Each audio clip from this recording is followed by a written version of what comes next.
The last few weeks have been a fusion of the two worlds, the science world, which my background is also in all of the pre-med bioscience, but then also the other end of the spectrum, which is all of the energy and the energy systems in the body and what happens when we have imbalances in those systems. But I also think that there's a more whimsical element to the wind, and that is that the wind blows in change.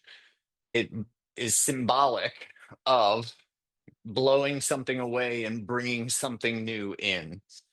The other option for me to tune into in my mindset is, all right, how great is it that all this wind is clearing out what I no longer need or no longer serves me, and instead it is bringing in an element of change. It's helping in the transformation.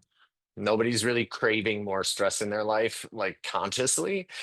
Chemically, we are. We get addicted to the cortisol. We get addicted to the adrenaline and to that rush and that hit of energy. So chemically, hormonally, we do get hooked on stress. Though there's not many of us that are walking around saying, "Oh my gosh, give me another hit of stress." My motto for 2026 is no unnecessary stress. Think of the moment that water turns to ice. It goes from something yin, which is soft and liquidy, to something that is hard, like ice.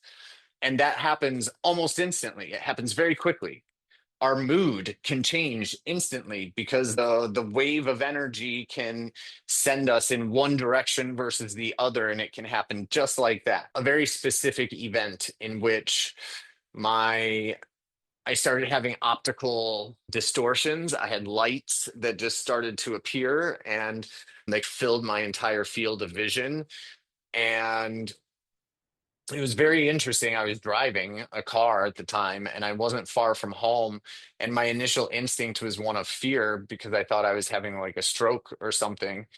Yet at the same time, I continued to drive myself home, fascinated by what was happening in my field of vision. And it was like these crazy lights and optical illusions. And it was very, again, there was fear there because I was deep in 3D fear programming.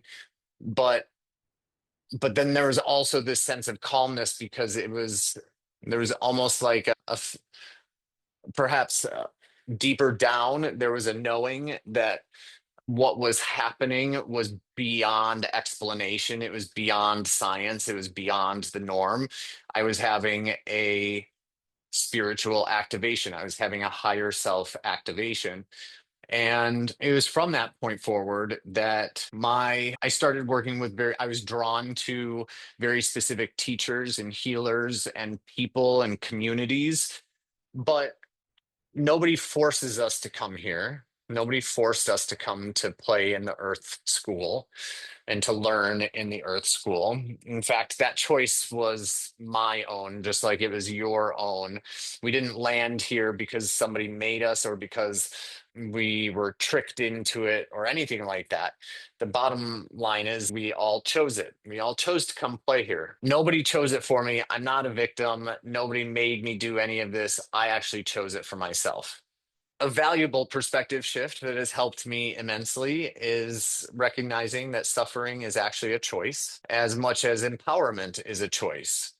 In the end, nobody is making me suffer. Nobody is forcing me to suffer. Somebody or something might inflict pain upon me. However, they're not inflicting the suffering. The suffering is my choice. It's all about how I decide to perceive any given moment and any given experience. I can choose right now to be suffering. I can find all the things to suffer over and feel suffering about, or I can choose all of the things that are not suffering, or I can choose to not give power to people, places, and things that could inflict a feeling of suffering. I have all the power, and it's my choice.